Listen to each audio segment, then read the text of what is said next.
behar duguz lan jota. Baina badago jai egiteko denbora ere.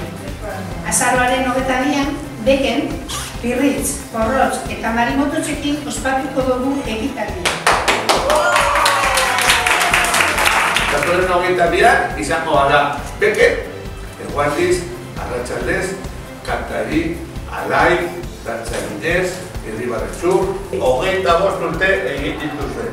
Ez da gutxi, zorionak.